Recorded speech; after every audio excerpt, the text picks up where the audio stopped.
Okay, welcome On The Move members. We're doing a little bit of a longer video here today. I wanted to do something kind of explaining stainless steel and cross-contamination as I weld stainless steel for my regular job. And I have a business here as I'm just doing a bunch of practice welds here over the next few weeks. I got a big piece of 4-inch stainless steel, specifically to go over videos and informational videos and be able to share some stainless steel welding. So first thing, usually this isn't too big of a deal depending on your applications of the welds, but maybe cross-contamination is something that you need to be aware of, as stainless steel is made up of chromium, and this is what gives us our stainless steel properties. A big thing in cross-contamination is something to look for and be able to prep about it would be chop saws or cutting blades. I do at work, not here in my shop because it's not really a big deal. I've never ran into the problem, but if it were to come up, I would have to get a different blade. So if I'm on the chop saw, I would have a blade set aside specifically for carbon steel and a blade specifically set aside for stainless steel. If I'm working on the bandsaw, this usually isn't too much of a problem I haven't ran into, but it would be aware to have a blade specifically set up for stainless steel and a blade specifically used for carbon steel. The biggest ones that I would recommend being aware of on cross-contamination is if you use flap discs.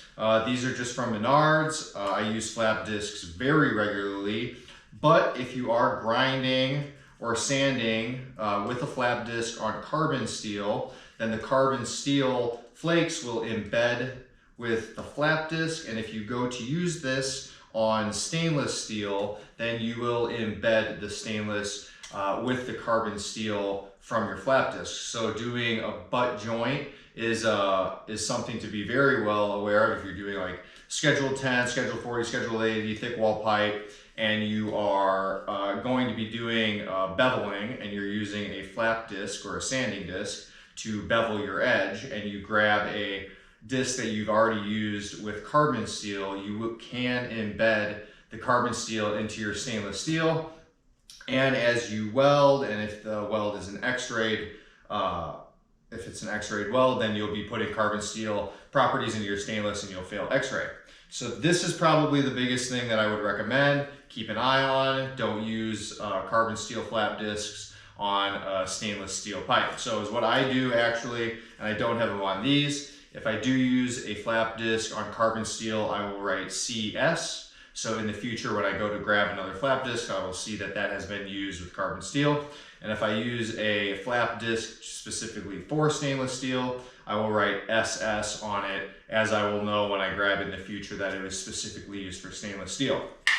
Cool, so I do that, and then usually this isn't too much of a problem as well, but when I am handling pipe, I will either cover the work table or workbench completely in cardboard or old calendars. For this right now, I have this on V-blocks, and I have just some regular shop towels covering that, so there's no cross-contamination on that. And then for V-blocks are a really good one. I will actually use just 3M blue tape, painter's tape. It works great. For doing this though, you do need to be aware when you are grounding to ground specifically to the pipe or the stainless that you are welding, because if you do not, you will arc through your tape and you will burn or get a pitting in your pipe from your stand. So if any of that helps, it's a little bit longer of a video. Leave a comment, like, subscribe, of course. If you guys have any questions, let me know. I would be glad to make a video describing anything or going into more detail. So we're gonna be getting ready to do some welding. I'll be doing some shorts on this. We're kind of back working the hand, so I'm getting back in the shop, guys. Thanks for hanging around.